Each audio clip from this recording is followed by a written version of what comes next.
Welcome to What's Your Signal, the podcast exploring new ways to connect people, places, and things everywhere. You're joined by me, Taylor Walker, and my co-host, Mauricio Stefan. Hey, Mauricio. How's it hanging, Taylor? That one threw me off, but it's gone pretty good. I don't have a good way to transition to today's topic, but when was the last time you had a conversation about 2G? Honestly, it wasn't that long ago. They still use 2G in Europe for connecting utilities. Okay, well, that also is throwing me off, so I'm just going to get right into what we're talking about today. I personally spent the early part of my career at AT&T, and I vividly remember looking at cell phones with screens that said like CDMA or GSM. And while it seems like just yesterday for you, you were just yesterday talking about some of these older networks, it was decades ago that some of these network standards were breaking onto the scene. And the generations of cellular technology have been ramping up about every 10 years. So like 1G came out prior to 1990, and then 2G in 1990, 3G in 2000, and so on. And with this in mind, many experts say that 6G is going to roll out in 2030, which, according to my calendar, is actually not that far away. Yeah, I mean, that's just the highlights too, because remember in there were other technologies or smaller transitions, right? Because in the 3G era you had HSPA and HSPA plus moving kind of from the early days of 3G to 4G. And then in the 4G days, you had two competing technologies. You had LTE and WiMAX, right? And, unfortunately, WiMAX turns out to be like the Betamax of cellular technologies, kind of dating myself there. And funny enough, Cradlepoint was originally going down the WiMAX path and had to pivot to the LTE path when it turned out that LTE was going to be the more prevalent of the technologies. But yeah, I think 10 years, I think 2030 is actually not that realistic. I think 6G is going to be before 2030 because you already see companies like Ericsson and Nokia and others starting to do research and lab tests around enabling 6G. And so, I think as the technology has improved and as use cases become more reliant on that technology, I think it's going to iterate faster. And I think that was kind of one of the things that drove from 4G to 5G is you think about things like Uber and Lyft and DoorDash and kind of all of that gig economy stuff that people talk about was only enabled through the high-speed connectivity of LTE on cell phones. Without that, like those things don't exist anymore, right?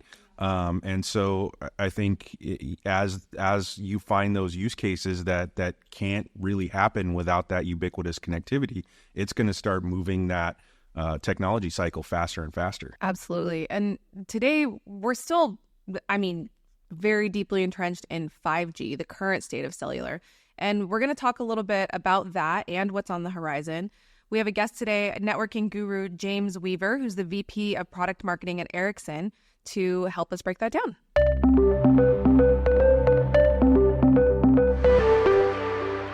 Well, James, we want to start by addressing the elephant in the room. I'm sure you can guess what this is. We've heard that 5G causes COVID. Can you address that? I am so glad you brought that up. That is such a concern to all of us in technology and around the world. Hey, it's no coincidence that when 5G was ramping up, that's when the global pandemic happened. But, no, it's, I know there were some things in the news. I think those who understand spectrum and understand how radio frequencies work, kind of had a chuckle about that. Bottom line, there's no proven harm from cellular, Wi-Fi, Bluetooth. In fact, when you go to the airport and you get the little scan, it's actually millimeter wave signals that just hit the surface of your body and come off. And so that's what people were concerned about, was millimeter wave, and that's the least one you should be concerned about. So all right. A lot of misinformation, but certainly something fun to talk about. Yeah. Well, we're going to go back further than COVID to late 2018, early 2019, when 5G really began to pop up throughout the U.S. What do you remember about that time? Yeah, I remember a lot of fervor and a lot of press, and everyone was talking about how 5G was going to change connectivity as we know it. A lot of it centered around the handset business, where we'd be doing gaming anywhere we would like to. We would be able to do surgical operation through 5G and all of that. And that was, I think, in many ways, the press and maybe sometimes the carriers and maybe sometimes the vendors all getting excited about something that was on the horizon. But what really probably should have been done is put this vision out there of what 5G could be, and then more importantly, how long it would take to get there. And so, for instance, the vision of 5G, and everyone still maintains this, that download performance will be 10 to 100 times faster, and that has been proven in the field. Not everywhere, and we'll talk about that in a second. Latency improves dramatically. Network slicing has been proven out. Massive IoT is coming. Security improvements have already hit and have been enacted. So all of this vision has been stated, and more importantly is happening, but it's not quite there yet. And so that's probably where there was, I think, maybe too much fervor up front saying it's going to happen right now, and that wasn't the case. And so what you saw, for instance, with advertising with carriers, it was all about download speeds and all of that I just talked about. But then when there was this realization that it couldn't be built out as fast as they needed to, particularly on the millimeter wave side, then people started to be disappointed. And now the advertisement doesn't say anything about performance. It just says 5G. And so there's still a little bit of confusion, I think, about what 5G offers. However, those, I think, on the business side, have a little more practical understanding, and are starting to see the benefits already, even though the vision isn't fully fulfilled. When you talk about like millimeter wave and that sort of thing, can you just quickly give an overview of what that means in the context of 5G? What is that? Yeah. So when you and I first picked up our cell phones, we were basically using one kind of category of spectrum, and we called it the coverage layer, or low band. And that was spectrum that traveled great distances, 50 miles easily, and would penetrate buildings and trees and all those kinds of things. But really didn't have the ability to carry a lot of data. But it was great because it was pervasive. Well, the landscape now has two additional spectrums. At the opposite end is what's called the high capacity layer, or sometimes called the millimeter wave layer. And that's done with a certain kind of radio that does not travel very far, but carries a lot of load. And so those are in metropolitan areas, and that's where you get your gigabit speeds, and people love it when you can get that coverage. But what was discovered is that build out just took too long. It's still taking a long time. It has to be very dense. It will happen in most metro areas. Millimeter wave will eventually be pervasive. So in the meantime, most of the global carriers and later the U.S. carriers came to the conclusion that we got to build up this mid-band spectrum, and that's this kind of sweet spot between the two. And that is where places like Australia and Asia, parts of Europe, they started to build that right from the beginning. The U.S. kind of did that second in many ways, and as the U.S. has started to build out that mid-band spectrum, performance has really increased recently. And so where 5G was, available in just that low area, that you're going to get about 50 megabits per second. And, now we're 200, 300, 400, 500 megabits per second, sometimes gigs in that mid-band area. So those are the three areas that are now in play for cellular.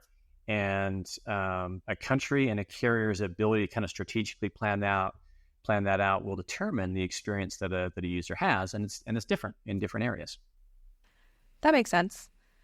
So where you started with kind of what the vision was, right? There's this improved performance and these different ways to use 5G, whether it's network slicing or massive IoT and maybe some security enhancements and all of that. So what does it look like now with 5G compared to the vision when it launched? Where are we with that? Yeah, that's a great question. And so globally, this mid-band area has about a 30% penetration across carriers. Kind of a really good sign is that 50% of the providers are offering fixed wireless access, which means people are adopting quickly. And so that will continue to fund this growth of the mid-band. But, that's not there. 30%, and we're probably maybe 35, 40% now from when this was taken in the end of 2023. So we still have, we have areas to go. And if you look at places in North America, penetration is much higher. Some places in Europe, less. And so it continues to build. Now, if you look at it from a pure speed perspective, globally, last time it was kind of measured by Ookla, it's around 200 megabits per second, which is 20% faster than the year before and probably another 20% than the year before. So it's moving quickly. And 200 megabits per second on a cellular connection is really good, and it's just going to keep getting better. Now, the upload really hasn't followed as much. That's at about 19 megabits per second. That's only 1% faster than the year before. Carriers know this. They'll start to evolve their networks more toward businesses and services that use video.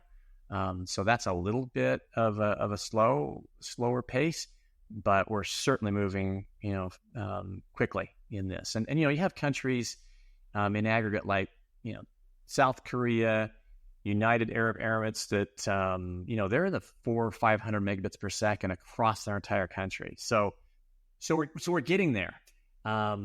If you happen to be in a country where it doesn't have that speed, it will eventually get there. Countries and carriers compare, and the whole tide will continue to rise. Absolutely. I'd like to kind of break down some of these specific things that you've mentioned and learn a little bit more about them. One of them is you talked about the adoption of fixed wireless access. So how does that differ from just using a tower nearby or any other solution to kind of get that cellular connectivity? Yeah, so the term fixed wireless access has been in the industry some time, and it originally started with kind of point to point, where a company or provider knew there wasn't good wired access, and they would set up a tower in a community or towers in a community, and everybody had to have direct access to that one tower, and off they went. That tower would be connected through a fiber link, and that was how they did it. It was okay. But now fixed wireless access really means that you are connecting to a network of towers in a cellular network, and you get far more pervasiveness and much faster service than even those point-to-point solutions. And what's interesting is that since the speeds are faster and since it is more pervasive, the carriers have offered this to consumers, and they're uptaking. It's the fastest growing communication right now, and it's the single biggest way that carriers are able to recoup their investments in their 5G network. Now, the significance of that is that as the consumer body gets successful in using fixed wireless access, small businesses will follow, and then larger businesses will follow. And then, this idea of having, sole cellular connectivity will continue to mature. It certainly won't ever overtake wired or fiber, but it will certainly have its place where people will have confidence to run their entire business wirelessly. One of the other things that you mentioned in the vision of 5G was network slicing. Can we talk a little bit about that and what it is and if and how it's being used right now? Yeah, so the vision of network slicing is that you can give isolation to a portion of your wireless network. In other words, you're kind of partitioning off spectrum and allocating to someone to use where it's uninterrupted by anyone else. Otherwise, you're sharing with other users who can come on or off the network. Now, this isn't new. People have been, or companies have been doing this for a time, but to do it in a mass fashion, consumers and businesses, is new. And people are excited about it because companies and individuals are willing to pay more to have a dedicated slice for different reasons. Think of a newscasting agency where instead of having the big satellite trucks, they can go out with a 5G enabled camera and cut a slice for a half-hour interview that will be completely uninterrupted. That's really important to them, and they will pay for that. Think of, on the other end of the spectrum, a company that says, hey, I just got these IoT devices around the country. I just need to know if it's on or off. That's it. And I really don't care if there's delays or packet drops, and I don't want to pay very much. So that's a slice that they can get behind. Think of critical communications and agencies. That, and that's to some degree happening with FirstNet today in the US and other areas. But that becomes very important for them. And that's why people are excited about network slicing. And the other thing they're excited about is the ability to create a service level agreement to say, okay, if you can give me this slice, can't you guarantee that as well? And this is where carriers will look back and say, yeah, I think I can. We'll charge more, but if it's worth it to you, we'll do that. And so I think it really opens some really interesting opportunities for lots of people. And one of the questions too that I had around what you were talking about with the vision is, we have some of these older technologies like SD-WAN or something like that that's been around for a long time. And when we have something like 5G come on the scene, how do some of those technologies play with something like 5G? So for example, has SD-WAN had to make adjustments to accommodate cellular connectivity, and what does that look like? Well, generally speaking, cellular communications operates at the same layer in the OSI model, the transport layer, as wired communications. And so since we've kind of intelligently built networks in layers, it really doesn't matter. All it determines is the speed, performance, and latency of the connection. So, whether it runs across wired, whether it runs across satellite, whether it runs across cellular, those are all transport. And so these really cool technologies like SD-WAN and some of the things we'll be doing with AI will function just like they would across the wired network. And that's a good thing. AI makes me think a lot about security lately. And I think that for some people, when they think about cellular networks, and maybe not 5G specifically, but just cellular networks in general, security is a concern. Is there a benefit to 5G when it comes to security that's different from past generations of cellular? Well, yeah, that's a great question. And I think the industry generally accepts cellular communications as the most secure wireless network available. And there's a number of reasons for it. More secure even than Wi-Fi, certainly more secure than Bluetooth. And the reason that it's more secure is that in each part of the network, there are a lot of authentication and encryption activities happening to protect the user. And one of the really strong security facets of cellular is that you have a SIM card. And that SIM card has data that just relates to you. And the authentication process is to that SIM card. And once that authentication process happens, it's locked in. That's, you are the owner. And so in 5G, the authentication process is even improved. The encryption process is improved. The interconnect between different carriers has improved. So, and that's been typical with every cellular generation so far.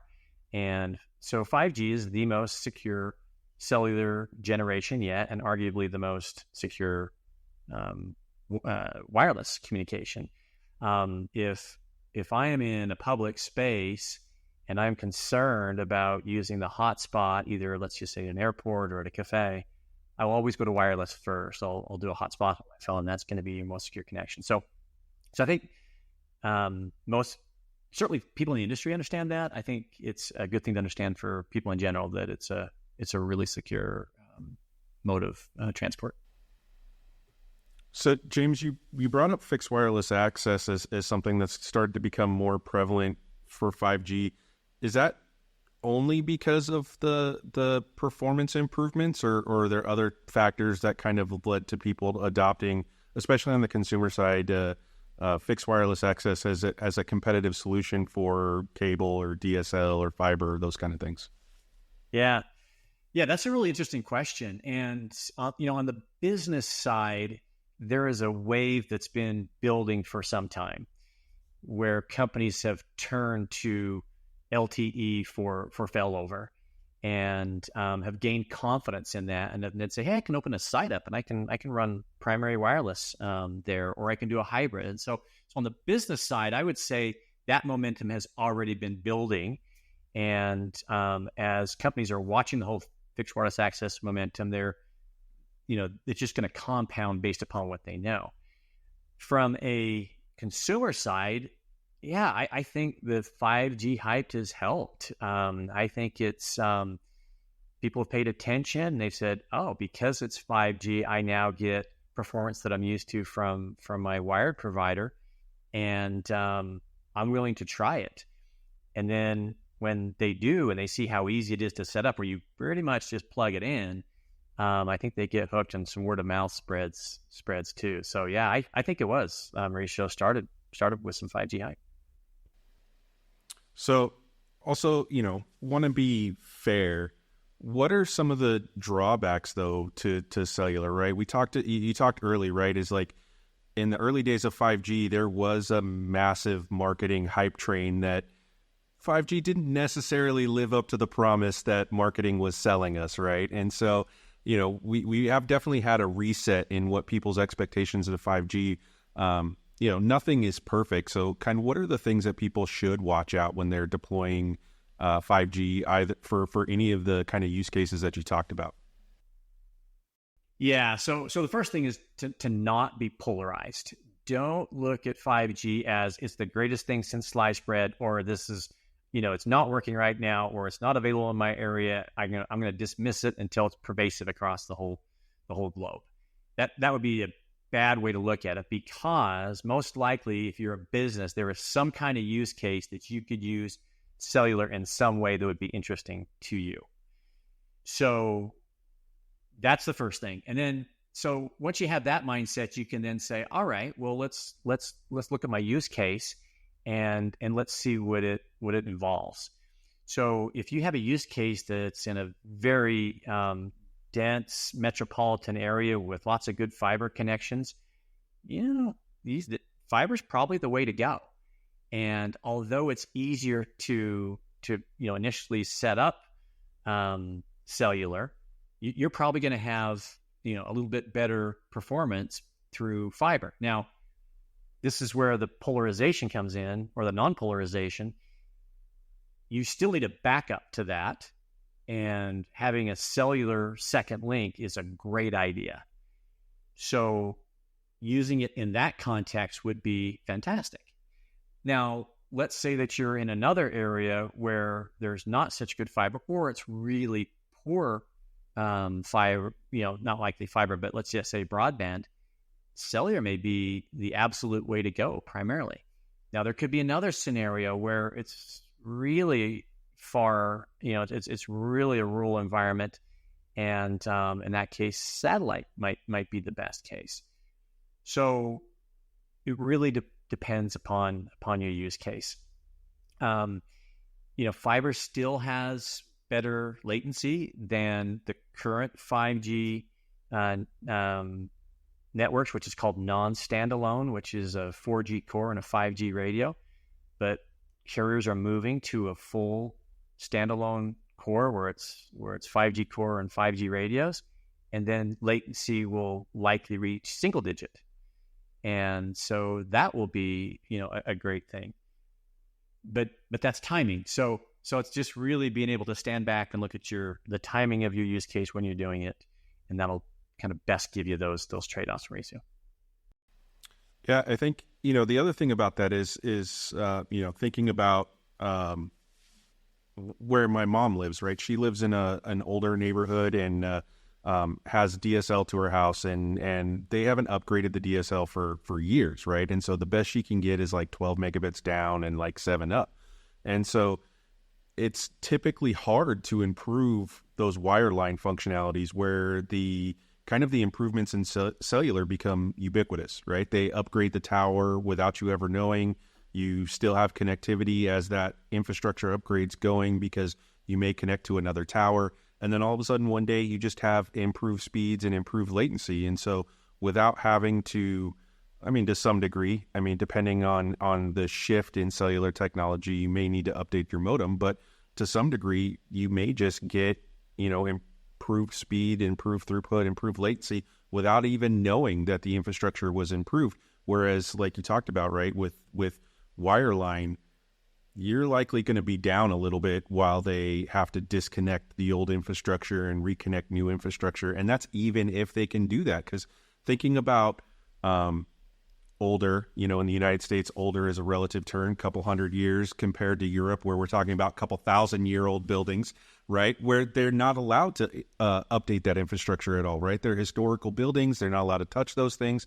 And so it becomes even more difficult to get wired internet infrastructure into those historical buildings. And I'm thinking about places like New York and Philadelphia and Boston, right? The original 13 colonies that have those 100-year-old buildings, that it's important to our culture to preserve those. But if you're in a historical building, it's difficult to upgrade the infrastructure. Yeah. That's a great point. It's so much easier to update over the air than in the ground and with repeaters and things like that. That's a great point. I want to ask a little bit, James, you touched on how polarization can sometimes make people either dive in or stand away. And, even some of the things, Mauricio, like what you were just saying with infrastructure and how new networks can be put in. How has 5G adoption gone so far? Are there other things that are preventing businesses from moving to 5G for WAN connectivity, or just kind of preventing them from doing it altogether? Yeah. There's two reasons. And, Mauricio's example's really telling, because according to what he just said, why not just drop wireless everywhere? And there's really two reasons. One, you still have to put in infrastructure. So you got to put towers, and, the higher the spectrum, the more dense those towers have to be. So that's number one. And then number two, there's spectrum is a valuable commodity, and it really comes down to the planning of the communication commissions of each country to do that well. For instance, in the U.S., they had to pretty much kick out some satellite providers to open up spectrum, and then that's the real again, rare commodity that we're talking about. So a country's ability to carve up their spectrum smartly and to refarm old spectrum is the ability to kind of put the vision that Mauricio is talking about and really dropping cellular everywhere. So, I wish it was just a situation where there was just unlimited spectrum. There's not, because we've already started to carve those up. But countries are getting smart in terms of how to do that and how to refarm, and even in preparation for future generations. Is there a downside to staying on LTE if you're an enterprise business? And is it okay to just not use 5G, or just kind of stay where you are? Yeah. So here's the recurring theme. It's based on use case.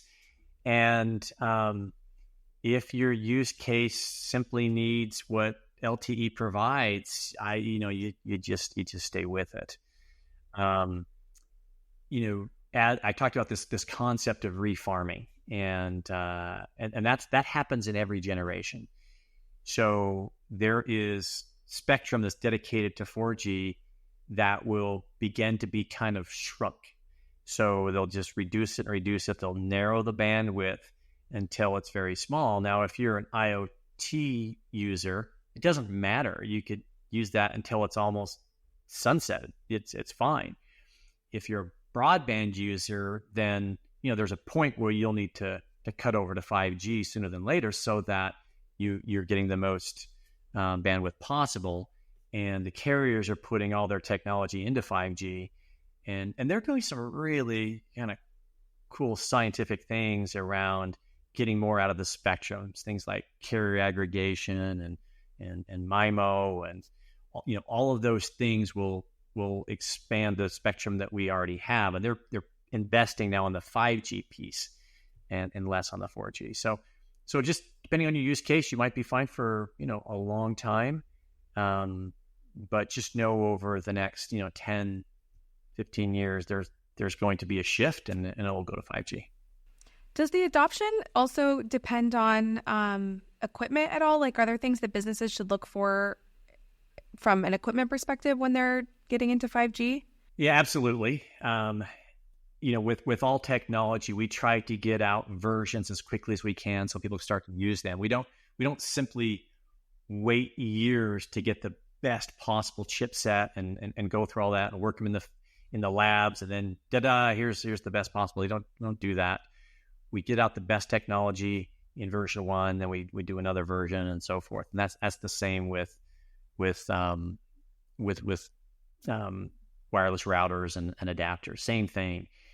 So we'll take a release of 5G or not someone like Qualcomm they'll create modems and chipsets that will adhere to those standards, and then those are released, and then they'll start working on the next one and so forth. So it is incremental, but at the same time, the carriers are doing some really smart things with it. So for instance, there's something called dual connectivity, where a carrier can allow a handset or a wireless router to connect to both the 4G tower and a 5G tower.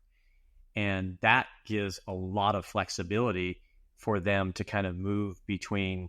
So you could buy something that's, not the perfect end state, but will have 4G, it'll have 5G, and you're covered. Because let's just say if you're in an area where there's not fantastic 5G coverage, you'll use that 4G anchor band.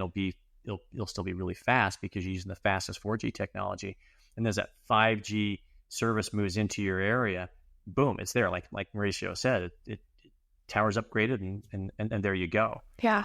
So on one hand, yes, there's some increments of hardware you'll have to just know that you should, you'll have an upgrade path. It's not going to be one and done. But at the same time, the carriers are smart how they do it so that it will seem seamless and you'll get the best experience you can with what's available today in hardware. 5G's been around for, it seems like a long time now. It hasn't really been that long, but I think so many of us are just so used to it. But what do we still have to learn about 5G? Like what still do we still need to unearth? Yeah.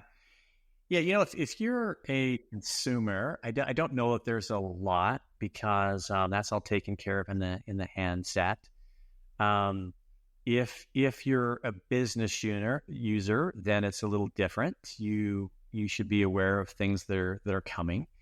Network slicing is one of those things that you should be aware of.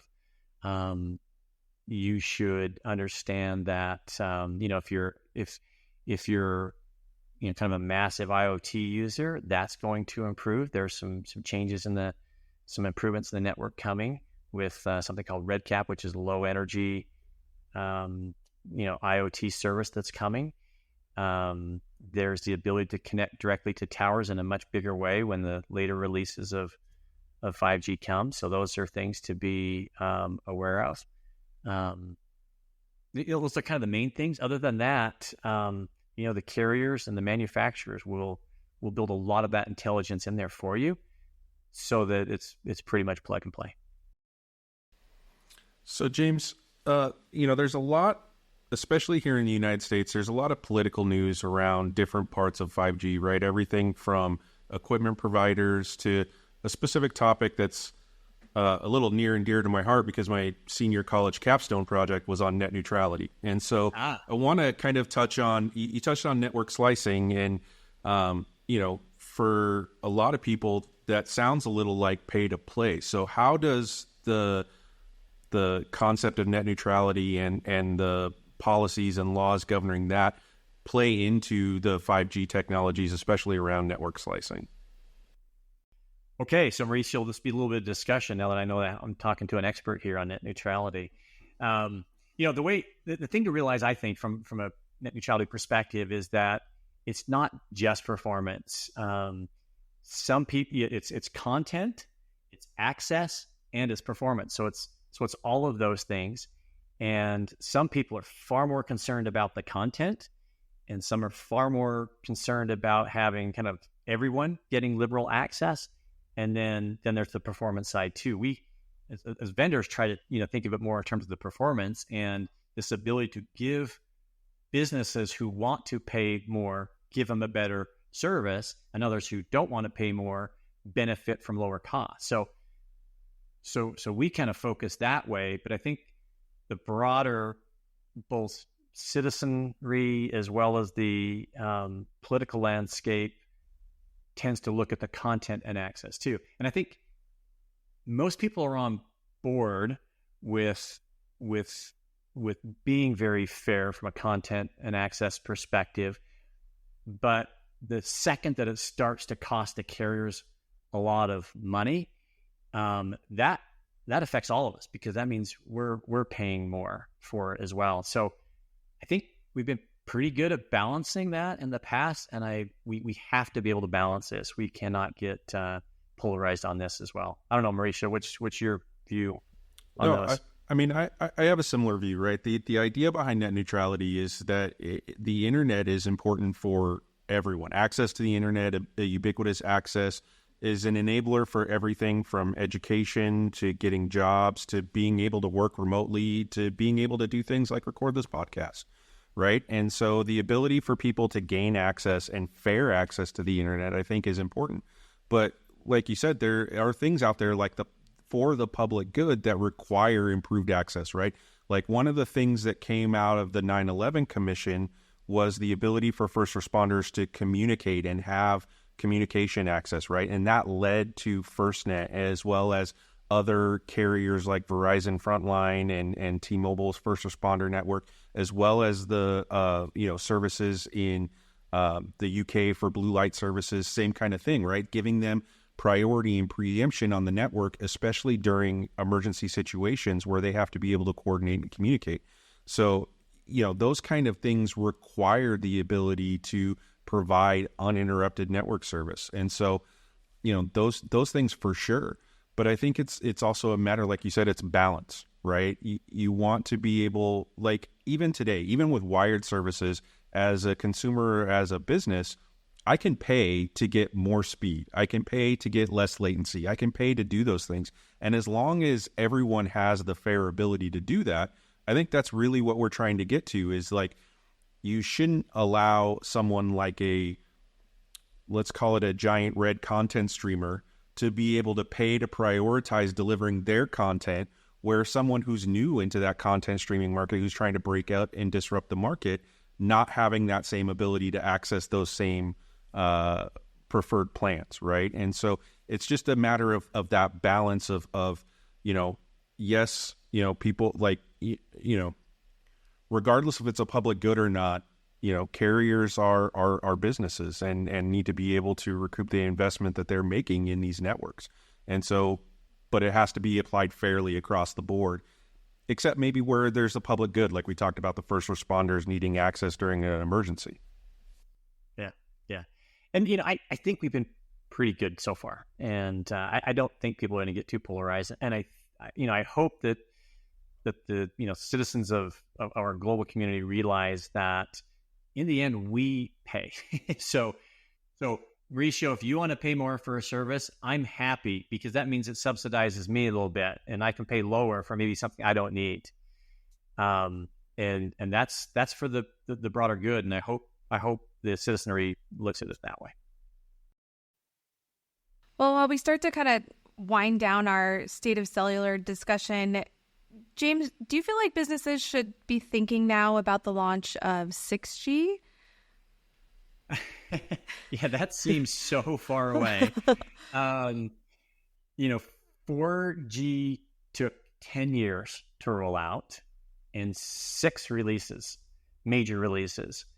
5G has a lot more bundled in right now with it, and arguably a little more complication, better service, better performance. And so we have a long way to go with 5G. It's probably longer than 10 years.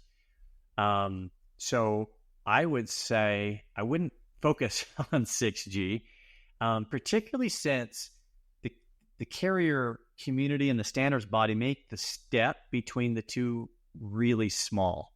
And so a lot of the functionality that will be mainstream in 6G is already being started in 5G. And so it will be even more seamless than past generations, just as 4G to 5G is a lot more seamless than 3G to 4G was. And so in many ways, it's just a G that keeps 1G that keeps going all the way through. And so no, I would not get hung up on that. And hopefully we all learned a little bit about hype on 5G side, and we don't maybe do the same thing on when 6G comes around. But there's still a lot of interesting functionality and performance gains that will be had with 5G in the coming years. Well, James, we've taken up a lot of your time, and I know that you work from a calendar with very few gaps in it. So I want to thank you for joining us today to chat about the state of 5G and beyond. We appreciate you. Yeah, thanks so much. It was a lot of fun. I enjoy talking with James. He has so much experience in the industry and really puts some things into perspective.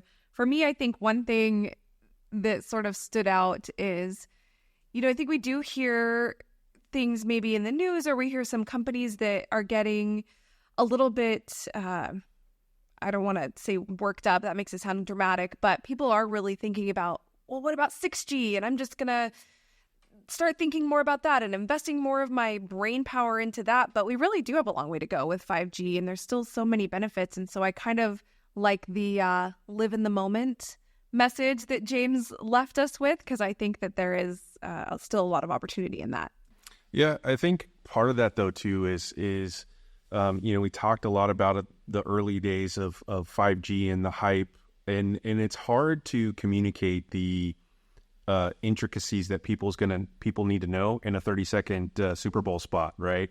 And so, unlike, James brought up, unlike LTE, 5G is 3 different chunks of spectrum, while LTE was a single kind of chunk of spectrum, which is kind of being refarmed in the low band. And so it's important to know kind of those details and what can provide what around those carriers.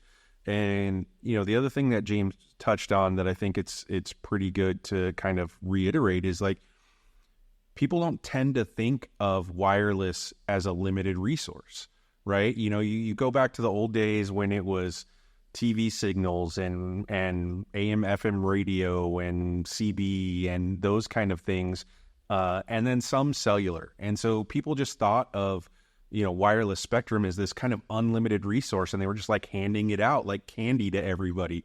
And now that cellular is becoming this ubiquitous connectivity, we're having to, he talked about refarming a couple of times, we're having to reclaim those spectrums from older technologies and reuse them. And that's why LTE went from kind of this single chunk of low band spectrum. And when I say low band, I'm talking below 3 gigahertz for those that actually care, to these sections of mid band, which is 3 to 6 gigahertz, and then above 6 gigahertz, which is that millimeter wave or high band that James was talking about. And so it's different. It's interesting to think about that, yeah, we're having to claim that back from older use cases like broadcast television, like AM, FM radio. It's fun to think about, or not fun to think about, but interesting to know that, on the coast, there's certain bands you're not allowed to use because they're in use by the Navy, and around airports, you're not allowed to use certain bands because they're in use by the airport transmission and those kind of things. One thing I did want to go a little just deeper, James talked about releases for anybody who wants to kind of nerd out on this, when he talked about releases, the governing body for cellular is called 3GPP, and every year or a couple years or so, they'll have a new release of standards. And so we're currently, I think they have out for comment release 18, which tells you kind of how far we've come, right? As opposed to just 1, 2, 3, 4, 5G. We've had 18 3GPP releases that define what is the standards for cellular. So we've come a long way. And then the last thing that I kind of want to leave everybody, and I saw this, didn't mention it to James because, I didn't want to, give him any more.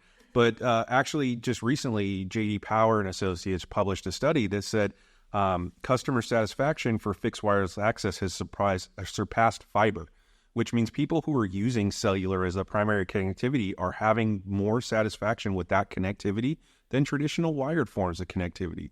So, that's through increased latency and increased reliability. And that's for those things that James talked about, right? Is like wire is difficult to improve. It's difficult to get from building to building if it's not already there. And even if it's already there, it's difficult to improve. Whereas cellular, they just, they can put up additional towers. They can put up additional small cells, and those can service more than just one person. Where wire is like, you go to a demarc point, which is a single fiber, but then that demarc point might go to a couple of different customers, but it gets more difficult the more you split that off. Whereas cellular, as towers become saturated, they can add additional towers in different areas and start to rebalance those people. And so people are finding that a better experience than your traditional wires, even though wires do have better performance and latency, but they are slow to change. Yeah. I love talking about this stuff, and thanks for nerding out with us, those of you that are listening today. And if you enjoyed still this, listening, if you're still here, and you enjoyed the conversation about cellular networking trends, share it with a friend, and then rate and subscribe to What's Your Signal wherever you listen to podcasts.